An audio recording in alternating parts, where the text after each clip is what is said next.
Olá, um muito bom dia na graça, na paz do nosso Senhor Jesus Cristo. Hoje, domingo, estamos aí nos preparando para a escola dominical. Hoje a lição vai falar sobre as promessas de Deus são infalíveis. E então se prepare para ir com a sua família para a escola e estar ali aprendendo a palavra de Deus. Bom, hoje era para eu falar aqui sobre o capítulo 8 da carta aos Hebreus, mas a pedido, de uma pessoa, uma amiga, irmã, ela pediu maiores esclarecimentos sobre o capítulo 7, que trata de Melquisedeque. Então pode ser que o vídeo passe um pouquinho aqui do tempo, mas vou tentar ser o mais breve possível para explicar um pouco mais sobre Melquisedeque. Bom, Melquisedeque era rei de Salém. Salém é conhecida na Bíblia como Jerusalém, cidade da paz. Parece irônico, mas Jerusalém significa cidade da paz. E Melquisedeque surge no cenário bíblico há 2000 anos atrás. Ele era um sacerdote de Deus ali no tempo de Abraão. O contexto do aparecimento de Melquisedeque haviam 4 reis poderosos e 5 reis de outras nações, entre elas Sodoma e Gomorra, que serviam esses 4 reis. E essas 5 nações que serviam esses 4 reis se rebelaram, e os 4 reis então invadem Sodoma, Gomorra e as outras nações ali, derrotam esses 5 reis. Só que o sobrinho de Abraão, chamado Ló, mora em Sodoma. E aí ele e todo o povo é levado cativo por esses 4 reis. Quando Abraão fica sabendo que o seu sobrinho foi levado cativo, ele reúne 318 empregados que ele tinha e sai para resgatar o sobrinho daqueles 4 reis. Então nós já vemos aí uma ação divina, porque com esses 318 homens, Abraão derrota 4 reis que 5 não conseguiram.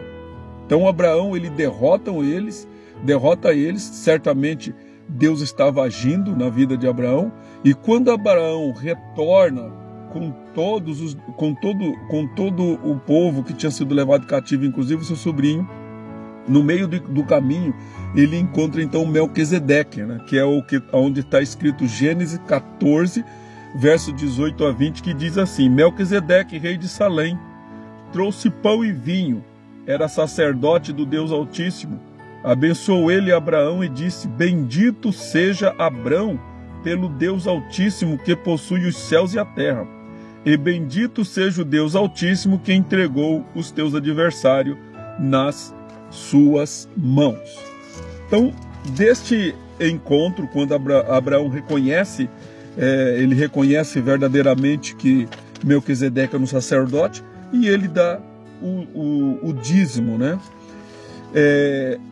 lá na carta, então no capítulo 7 da carta aos Hebreus, o escritor aos Hebreus, ele vai citar esse episódio de Melquisedeque, porque o escritor está procurando argumentar e provar com os judeus cristãos que Jesus, ele é Deus, e ele é superior a qualquer coisa que existe nesse mundo.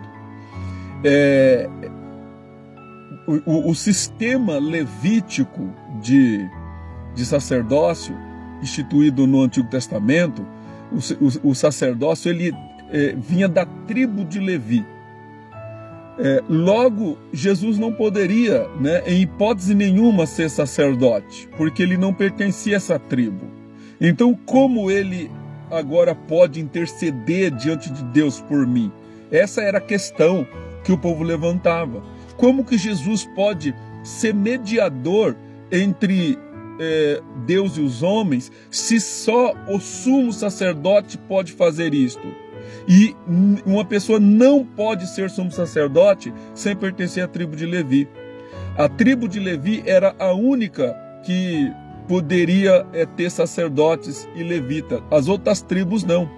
A tribo de Judá foi escolhida por Deus para o reinado, para ter os reis que conduziriam Israel. Nós tivemos o primeiro que foi Saul, da tribo de Benjamim, mas a tribo de Judá, ela seria a tribo da realeza. Então não poderia outra tribo ocupar esse espaço. E então Jesus, ele é da tribo de Judá. Logo, a realeza pertence a Jesus Cristo. Só que ele não era da tribo de Levi. Então, como que Jesus pode ser conhecido? O profeta, como rei, como sacerdote. O profeta, diferentemente do rei e do sacerdote, ele podia ser de qualquer tribo. E a Bíblia reconhece Jesus como rei, profeta e sacerdote. Profeta pode ser de qualquer tribo, então não faz diferença Jesus ser da tribo de Judá. Rei tinha que ser da tribo de Judá, Jesus é da tribo de Judá. Agora sacerdote não podia, porque ele era da tribo de Judá e não da tribo de Levi. Então veja o argumento que o escritor aos Hebreus está usando para convencer os irmãos aqui no capítulo 7. Eu vou ler o texto, eu preciso ler o texto para que você entenda. Ele diz assim: porque este Melquisedeque, né, ele está se referindo ao Melquisedeque lá do tempo de Abraão, rei de Salém, sacerdote do Deus Altíssimo, que saiu ao encontro de Abraão quando voltava da matança dos reis e o abençoou, para o qual também Abraão separou o dízimo de tudo.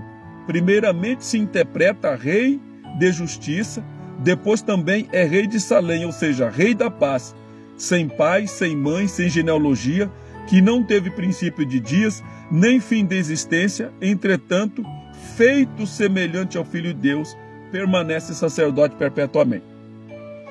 Então aqui o escritor aos Hebreus, ele está dizendo que Melquisedeque, ele é um rei de justiça e é um rei de paz.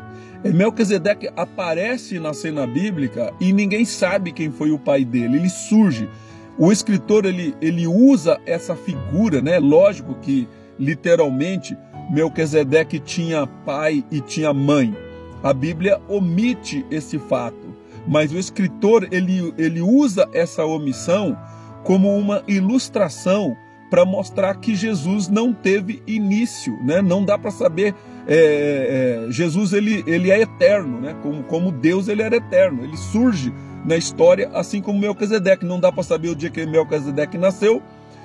Também Jesus Cristo, ele não tem princípio de dia, ou seja, Jesus não teve um período em que ele surgiu na história do universo. Jesus sempre existiu, e é esse sacerdócio e é essa figura que o escritor, então, ele compara a Jesus Cristo. Aí ele chama atenção aqui porque Melquisedeque era um sacerdote. E ele era um sacerdote do Deus Altíssimo, reconhecido por Abraão, visto que Abraão pagou o dízimo, entregou o dízimo para ele, reconhecendo em Melquisedeque esse homem de Deus, essa pessoa que era de Deus. Agora, como Melquisedeque não tinha uma tribo, ele não tinha uma descendência, ele era apenas sacerdote, o escritor fala assim, olha, é dessa ordem que Jesus surge.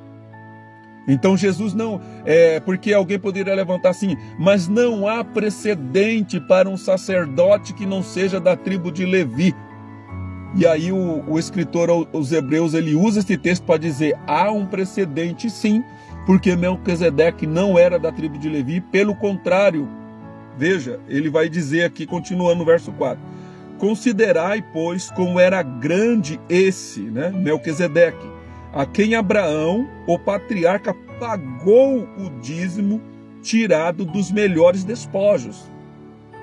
Ora, os que dentre os filhos de Levi recebem o sacerdócio, têm mandamento de recolher, de acordo com a lei, os dízimos do povo, ou seja, dos seus irmãos, embora tenham estes descendido de Abraão. Entretanto, aquele cuja genealogia não se inclui entre eles, recebeu dízimos de Abraão e abençoou o que tinha as promessas. Então, o escritor está sugerindo aqui que a tribo de Levi tinha autoridade para receber os dízimos que o povo trariam, porque essa tribo foi escolhida para servir a Deus. Eles eram servos de Deus. E agora ele está dizendo aqui, olha, este homem, Melquisedeque, que ninguém conhece a genealogia dele, recebeu dízimo de Abraão, que era o pai de Levi. Levi não tinha nem nascido ainda, porque Levi é filho de Jacó, que era o neto de Abraão, né? Levi seria o bisneto de Abraão, né? Então, ele continua dizendo, evidentemente, né? Evidentemente, é fora de qualquer dúvida que o inferior é abençoado pelo superior. Então, quando Abraão entrega o dízimo para Melquisedeque, Melquisedeque abençoa Abraão. Tá? E somente quem é superior pode abençoar, porque o inferior não tem poder de abençoar. E ele continua, aliás, aqui são homens mortais que recebem dízimos, porém ali aquele de quem se testifica que vive. E assim, e por assim dizer, também Levi, que recebe dízimo, pagou-os na pessoa de Abraão, porque aquele ainda não tinha sido gerado por seu pai, quando Melquisedeque saiu ao encontro deste. O que o escritor está dizendo aqui para o povo é que Levi, ainda não tendo nascido, mas ele estava já em Abraão, porque Abraão seria o pai de Isaac, Isaac o pai de Jacó, e Jacó o pai de Levi. Então, Levi já existia em Abraão, potencialmente. Quando Abraão paga o dízimo para Melquisedeque, é como se Levi, que na lei era a tribo autorizada a receber os dízimos, estivesse pagando o dízimo a Melquisedeque. E por esta razão, Melquisedeque, o sacerdócio de Melquisedeque é maior do que o sacerdócio de Levi, e é por isso que Jesus faz parte desse sacerdócio. Veja, seguindo o verso 11. Se, portanto, a perfeição houvera sido mediante o sacerdócio levítico, pois nele baseado o povo recebeu a lei, que necessidade haveria ainda de que se levantasse outro sacerdote segundo a ordem de Melquisedeque, e que não fosse contado segundo a ordem de Arão? Então, o argumento dele aqui é o seguinte: se o sacerdócio levítico, se o sacerdócio baseado em Arão, no sacrifício do templo, pudesse realmente aperfeiçoar as pessoas, não haveria necessidade de um outro sacerdócio, porque as pessoas seriam aperfeiçoadas por aquele sacrifício. E os sacrifícios realizados no templo pelo sacerdote, eles não podem aperfeiçoar o ser humano. Eles não podiam aperfeiçoar. E por isso há necessidade de um outro sacerdote. Aí ele vem um texto bem interessante aqui que diz assim: pois quando se muda o sacerdócio, necessariamente há também mudança de lei. Então o que ele está dizendo aqui, olha, em Jesus Cristo estamos saindo daquele sacerdócio da lei, que seguia as regras da lei, que era o sacerdócio levítico, e sendo levados agora para um outro sacerdócio. Há uma mudança de lei. Eu já vi muitos pastores, muitos líderes usar este versículo para justificar, quando eles tomam posse de uma igreja, eles usam este versículo para dizer que eles mudaram a lei. Está totalmente fora de contexto bíblico, né? A posse de um pastor numa igreja não significa mudança de lei, pelo contrário, é a continuação, né? Aqui ele está falando do sacerdócio levítico e do sacerdócio que Cristo agora havia implantado, que era segundo a ordem de Melquisedeque. Continuando aqui, porque aquele de quem são ditas estas coisas pertence a outra tribo, da qual ninguém prestou serviço no altar, pois é evidente que nosso Senhor procedeu de Judá, tribo a qual Moisés nunca atribuiu sacerdote. E isto é ainda muito mais evidente quando, à semelhança de Melquisedeque, se levanta outro sacerdote, constituído não conforme a lei do mandamento carnal, mas segundo o poder da vida indissolúvel, porquanto se testifica: tu és sacerdote para sempre, segundo a ordem de Melquisedeque. Portanto, por um lado, se revoga a anterior ordenança por causa da sua fraqueza e inutilidade, pois a lei nunca aperfeiçoou coisa alguma, E por outro lado, se introduz a esperança superior pela qual nós chegamos a Deus.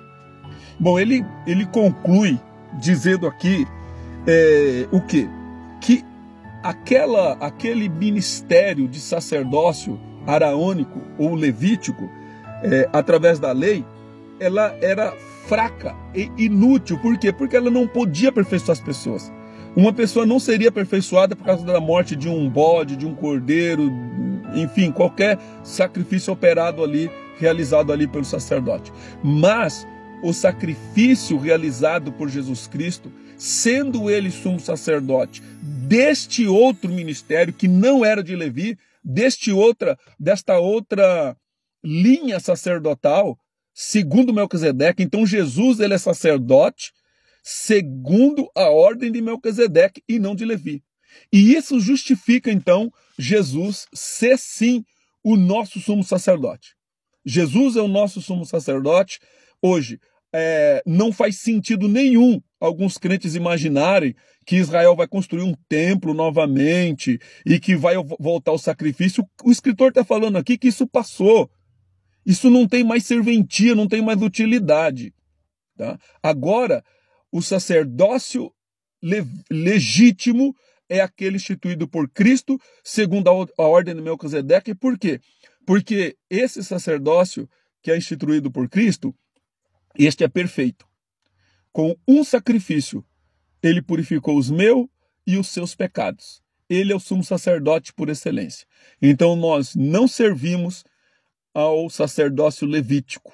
Não usamos coisas judaicas nas nossas igrejas, não usamos símbolos religiosos judaicos, porque não temos nada a ver com a religião judaica. A nossa fé é exclusivamente segundo a ordem de Melquisedeque, que é representado por Cristo. Ou seja, então ele dá uma volta, né? Ele sai lá de Abraão, dá uma volta e chega em Jesus Cristo. Amém? Então eu espero que ficou um pouquinho longo o vídeo, mas se faz necessário, espero que você tenha entendido que quando o escritor está falando que Jesus é sacerdote segundo a ordem de Melquisedeque, ele está justificando que ele é realmente sacerdote legítimo. E com isso, Jesus fecha o ciclo. Jesus é sacerdote, Jesus é rei, Jesus é sacerdote e Jesus é profeta. Ou seja, ele tem o tríplice ministério que é capaz de governar, que é capaz de trazer a palavra de Deus e é capaz de mediar a nossa fé em Deus. Amém? Deus te abençoe. Espero que tenha entendido, e se ficou alguma coisa ainda em dúvida, pergunte e nós tentaremos responder da melhor maneira possível. Até lá, Deus abençoe vocês. Nos vemos na próxima oportunidade. Amém.